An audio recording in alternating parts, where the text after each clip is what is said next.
Yes, yes, y'all. What's up? We got Gamma Gamma in the house. What's up, everybody? How's it going? How's it going? Yes, Thanks yes, for having y'all. us. So, tell us about the band Gamma. I know that you guys are a group. You guys are in Long Beach, We're out in Southgate, like the Southgate, Southgate to, Downey area. Yeah. Southgate, the Southgate. Yeah, That's. I mean that's like in the middle right there, smack in the yeah, man. middle. We're in between like every damn freeway. Exactly. Ooh, It's is that kind a of a pain in the selling ass. point for Long Beach? Very That's like congested. that's like when they're putting like a Craigslist listing and they're like, oh, located in Southgate, right in between all freeways. Exactly. Great location. And we just got a Wendy's. Bless up. Go. So yeah. you guys grew up in Southgate, everybody, the whole band? Are you guys all like friends? Or you guys? Yeah, for the most part, all of us grew up together. Minus our bass player Kimberly. She grew up in Long Beach, and we met her a little after high school, maybe a couple years into college. But for the most part, we went to school together. Are you guys like classically trained or band or anything like that? Or you guys like just started like a band when in high school? I guess? He was like, well, let me tell you. I quit guitar lessons like a month in. Oh, yeah. We started in around high school. Yeah. And just playing the garage, and eventually we got decent enough. And to leave the garage. Yeah. You guys were all famous in high school then, huh? You guys are like the cute boys, huh? You guys are like the Beatles, huh? Southgate Beatles. Are you with them on live national television? It would have been nice if it would have been like that. Why everybody? What year did you graduate? I mean, I'm not trying to date you guys, but like, around what time? I graduated 12, and David and Steven. No, David 13, and Steven what? 2012, 2013, and then the other two were 2014, I believe. Just a year. Yeah. Wow, man. I remember. We're a mixed bag. Nice, man. I was already what 30 something. I'll date myself just for you guys. But yeah, no. But I mean, what was it? What was pumping? It was too much Drake or what? And no one was paying attention to the. I don't know, man. It was I think that those years were really weird for music, man. Like everybody came out with a new record, and it just kind of all got convoluted somehow. I don't know, man. It's been really weird so far. Like I haven't felt like something has stuck out in a good while, but. You guys are amazing. You guys done so many different things with us, and I really thank you guys for always rocking with us, because you guys done the live at Growtown. You guys have done the Topsoil, and then blessed us with this new Shot in the Dark, which is amazing. Thank you guys. Thank you guys. That was that I have to call you guys out on, because I told Vic that I had to, because you guys kind of cheated, even though it was an amazing performance. A solo performance in the dark. But it was like the whole band was up there, man. Come on, guys. It's like Mexican party. Like, dude, you guys fit everybody in the car and shit. You guys fit everybody in the Shot in the Dark. You get one, you get us all, man. Just for that. Just for that. David? Yeah. Or who's the one with the Dodger hat? Jonas. That'd be me. What's your name? Jonas, brother. Jonas. You gotta What's going on? Everybody in your group has to do a Shot in the Dark by themselves now.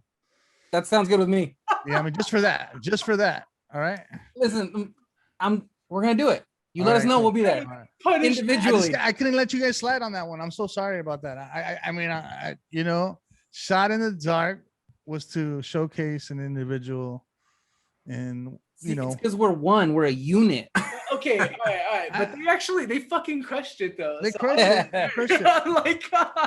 I mean, you guys did a good job, but it was like 3 against 1. You know what I mean? I mean, I'll take those odds. That worked out. I mean, what made you all choose that Billy Joel song? Like, what was the rationale behind doing that? How do you know about Billy Joel? Like, yeah, I might be actually young, but I've looked 35 for like maybe 10 years now. It's a great song, Yeah. Where did you hear it? Like, where did you hear it? Were you hear it in a movie or something? And you were like, damn, that's not listening to Joel records, man. Oh, nice. All right. Why everyone who's like even remotely younger than you like has to have no idea of what he's like? You like MF Doom? Name 10 songs. Name. But what's his real name? Exactly. And people because it's like that, man. They'll be like, like I just downloaded his song. Do you know who he is? No, I just downloaded it. Do you know what he's about? No, I just, everybody else is downloading it, so I downloaded it. Might as well. I mean, like that's everybody nowadays. That's how you find new music, though. You can't knock True, that. true. I guess. As long as If that was the case and there was like ultimate gatekeeping and no one could like find new music, then everyone would be doing a cover of like Party Rock Anthem. No. And like, good God. I want to see that shot in the dark. I definitely Party Rock Anthem. I definitely since everything's opened up. Since everything's opened up. Yeah, everywhere I go, I hear Party Rock Anthem at least once. What year? And I don't fucking get it. Yeah, it's just like party rocking in the house tonight. Like, why? No one's party rocking in the house anymore. I'm sorry, LMFAO. Yeah. What happened to them? They just like disappeared. They're like, they even said, I'm ruining the world, I'm said, ruining the world. They said, you know what, like, or they're still living off of that party rocking music that. Well, it's getting fucking played everywhere, so the royalties they're like still touring. They're like in like Indonesia and shit. Like they never stop party rocking. It happened. They're still in the house party rocking. It's all fucking quarantine in the house. Like party rock the quarantine house, yeah. Wait, so songs that were big in 2012. Someone that I used to know. That was on the radio again recently that I heard. I was like, why is that still playing? Call Me Maybe by Carly Rae Jepsen. That one should have listen. I will fight this till the day I die. That song should have won the Grammy. 100%. Oh, what song won? It was Fun. The Tonight. We Are Young. I can't stand that song. We Are Young. They robbed Carly Rae Jepsen. Some other standouts. Let's see. Starships by Nicki Minaj. Okay. What are some other ones we got here? Apparently there was a Train song that came out. Train. Unless it's what is it? Teardrops of Jupiter? I don't want it, brother. It was Drive By, which I don't know what song that is. I don't know. I know Soul Sister. That one, yeah. Boyfriend by Justin Bieber. I don't know. Lights by Ellie Goulding. That was 2012? Yeah.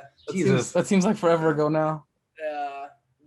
What Makes You Beautiful by One Direction. Anyway, I just had to interject with that because I had to know. I'm like, what else was popping in 2012? Yeah, it was a weird year. I mean, like we're bouncing back from the recession, right? You know, Obama, all that stuff, right? Right. Yeah. Right outside his second term, it was like that's what I'm saying. Like, it was a weird year for music. Yeah. We'll blame it on Obama, like all the other Republicans, right? Thanks, Obama. Thanks, Obama. Wait, so tell us more about, I mean, we've talked about this numerous times, but tell us more about Gamma Gamma, especially I don't even want to say post-pandemic, but with things opening up, because we're technically not really out of the pandemic quote. Yeah. But things are more or less normalizing. What's kind of the vision? What's the hope for Gamma Gamma? What's the move going forward in this new year? So right before the pandemic started, we're like, hey, let's record some music and make a new album. It's gonna be our year. And then the pandemic here, we're like, oh shoot. So and then we didn't see each other for about half of that year. Yeah, it was. And then you guys hit us up for the Shot in the Dark, and then that's when we did that. And that was the first time we had seen each other in a long time. Yeah, we hadn't played since that March. We didn't get together and play from March to December. Wow. Yeah, it was a weird times. That's wild. Wait, did you guys rehearse before you did the performance? Yeah. So it was that little time frame that we had seen each other. Yeah. Yeah, we had rehearsed from when we found out, here and there when we could to what was December 10th, I want to say, until we played. Yeah. Wow. So how are things looking going into this new year? Or not into this new year, but going into this year, the rest of this year? I think for as bad as the whole, pandemic thing's been for everybody in music and art and live entertainment, I think we're like taking this time to kind of reevaluate like what we think we could do better, and I think just kind of touch bases moving forward and really trying to map out what our second step, or at least our second step musically wise would be. That kind of really like break it down again and then build it back up. Yeah. Trap. You guys gonna go trap lane? He's a straight trap. Go trap. Yeah, You got us. Just go. we weren't gonna say anything, but Southgate trap. You know what I mean? exactly. Southgate trap. Low key. Hey. I'm thinking mariachi, man. Trap, yo. Oh, I've always said it. We could be Los Tucanes de Surgate, like, but nobody wants to do it. Dude, it would be so tight to just start like a really dirty trio, like just like really fuck up the whole concept of a trio and like Grungy mariachi, that'd be sick. yeah. You do some boleros in English. Yo, what would you compare a bolero to in English? Like Morsi? Something like that. Yeah, like that. I would say that. Something like that, or like, or like, I don't know, like more. I would say like big band shit is kind of like what I feel like boleros could be. Fair enough. Like Frank Sinatra. Yeah. Yeah. Anything with a big ass band. Yeah, I mean, like, I think that's I mean something similar to that, like some class, like like, or like theater singing. Yeah. Oh, okay. Because I feel like acapella groups. No, I just feel like boleros come from a scene, like it's a very like cinematic approach on making music. I mean, it's dramatic. It's dramatic, It's like they get most of the influences come from like the movies, right? Like Pedro Infante and all those shits, and like those old movies, right? Like Jose Alfredo Jimenez would write these songs, for these movies. I think Pedro would sing them and shit, Well, now we just got to put out a silent movie, a silent music video, yeah, and the then Southgate release the song later. There it is. The Southgate version. There you go. There was a band that released an entire album that was silent and would have people just stream it while they're sleeping to make cash, and like totally cheated the Spotify system for that. Oh my gosh. Man, those guys made they probably thousands of cents, thousands of pennies. They made like $5, I'm sure. Yeah, $5. And it took them 10 years to get it, but they did it. Yeah. Yo, that's amazing, man. That's amazing. So is there like, with things kind of opening up, things shifting and changing, what do you feel like is the one big, like, what's the word I'm looking for? Like perspective shift that y'all are coming out into, everything more or less opening up with, either individually or as a band? I think the biggest thing is, well, I mean, I think I feel like I took a lot for granted. You take a lot for granted when you're, especially like when it comes to shows and stuff. Like, yeah. I want to take as many opportunities as I can, and to because having that human interaction is something you take for granted until you don't have it. Yeah. Right. Except when you're working, because working sucks. Oof. But But yeah. don't you get jealous like when you see like an old movie like that was like they had no mask, like, and you're like, damn, remember when we just be able to hug somebody? And it's just so strange. Like I'll watch a movie and it's like a crowd of people and you go, oh guys, it's too close, it's too close. Candles or something like cake and you're like, what do you say, 6 feet? 6 feet? Yeah, man, like it's such a weird thing. But I also think too, like building off of that is, I think there's the love for live music and music in general has been reinvigorated. Like nobody buys CDs and records anymore, so you make your money, you make who you are playing live shows. Like I think people are gonna, I think the perspective has changed a little bit, at least I hope so, and people are gonna go out in waves again and really try to support the best they can, because music took a hit. Like venues specifically, they took a big hit and a lot of places closed down that were great. Well, I mean, it's a great time to reinvent yourself, and start all over, or as a trap group, yeah. Trap group, it's perfect time. So, okay, tell us about this performance. Lead us into this performance that's coming right now that we're about to put you on right now and show the whole world this Shot in the Dark. Can you give us a little background on this performance and lead us into this beautiful rendition of Billy Joe? I think at the basis of it, it's, it's a great fucking song, and we love, I think one of the greatest things, the most fun things to do as a band is cover songs that you love, because that's, what you grew up doing. And I think too, like this also shows, a different look to who we are. We've done our most of our main thing is being, loud and in your face and pretty fast. And this takes it down a notch. I agree. This is Trap. your Put a trap beat on it. Oh, exactly. There you go. An auto tune, and let's go. Start mumbling something right now. Don't get me started. Hey, just be like, "A la chingada, la chingada, la chingada." Like, just say some like something your grandma would tell you or something, but like harmonize it, all right. So give them all your contact info, how they can find you, and all that stuff, so that way people can follow you guys because they need to, and subscribe to all your platforms because you guys rock. Thank you. You can find us at the Gamma Gamma on Instagram, Twitter, Gamma Gamma on Spotify, Apple Music.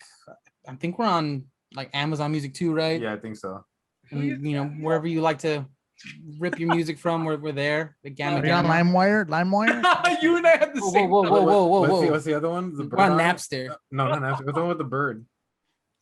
Soul Wire or something? Nah, I don't know, man. After LimeWire went down, Well, I went to FrostWire, and that was the last jump I made. yeah, that one was like LimeWire was bad. FrostWire was terrible. Yeah, man. I really even got to play with all that stuff because I got like one virus or something, and I was like, no more. Hey, downloading music. That's what I said too. I said, baby, I was doing homework. Yeah, exactly. Well, check it out everywhere, y'all. The Gamma Gamma. Be sure to stay on tune. Gamma Gamma's performance on Shot in the Dark of Vienna by Billy Joel. Y'all, thank you so much for taking the time. We really appreciate it. Thank you, man. Thanks for having us, guys. It's been great. This is the second time we've been able to do this with you guys, and it's always a pleasure. More to come, man. I appreciate you guys, man. I appreciate you guys, and we're gonna have a mixer soon, so stay tuned. All right. Ooh, sure. Sounds good.